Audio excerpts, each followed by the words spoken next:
நான் டைரக்ட் பண்ண படத்துலேயே பிரச்சனை வந்துருச்சு. அப்படியா? ஆமாம் ஆமாம். லவ் பண்ணுங்க சார்னு ஒரு படம். லிவிங்ஸ்டன், பிரீதா விஜயகுமார், லட்சுமி அதெல்லாம் பண்ணுறாங்க. செந்தில் இவரும் இது. லிவிங்ஸ்டனுக்கு ஃப்ரெண்டாக நான் பண்ணுறேன்.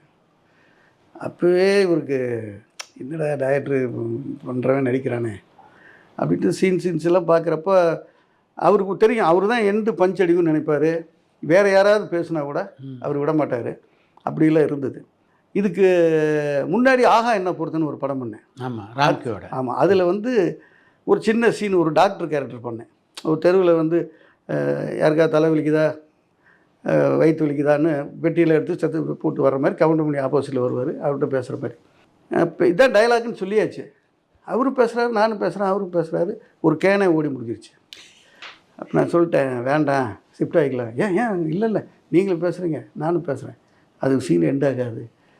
அப்போவே நம்ம நடிக்கிறதுங்கிறது அவருக்கு உடன்பாடு இல்லை. அந்த ப்ரொடியூசர்கிட்ட நம்ம பண்ணுறோம், லேசாக சின்ன இது வந்தது.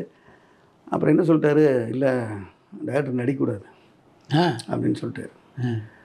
அப்புறம் ப்ரொடியூசர் சொல்ல தயக்கிறாரு, இல்லை கவுன்சில் வரைக்கும் போகணும் அந்த மாதிரிலாம். அப்புறம் நடிகர் சங்கம் இதெல்லாம் அப்படின்னு சொல்லி இதாச்சு. அவர் என்கிட்ட கேட்டார் ப்ரொடியூசர். நான் சொன்னேன், நான் ஒரு டைரக்டர், நான் தான் ஒரு நடிகனை தீர்மானம் பண்ணுறது. பட் இன்னொரு நடிகர் வந்து நான் நடிக்கக்கூடாதுன்னு சொல்கிறதுக்கு அவருக்கு அந்த உரிமை கிடையாது. அதில் நீங்கள் என்னமோ பண்ணிக்கங்க அப்படின்னு சொல்லிட்டேன். அப்புறம் அவர் இவ்வளோலாம் கஷ்டப்பட்டு தான் இந்த படத்தை பண்ணுறேன், இப்போ ஏதாவது இதாச்சுன்னா நம்ம அவர் ஒன்றும் பண்ண முடியாது, நீங்கள் எனக்காக அட்ஜஸ்ட் பண்ணி போங்கன்னாரு.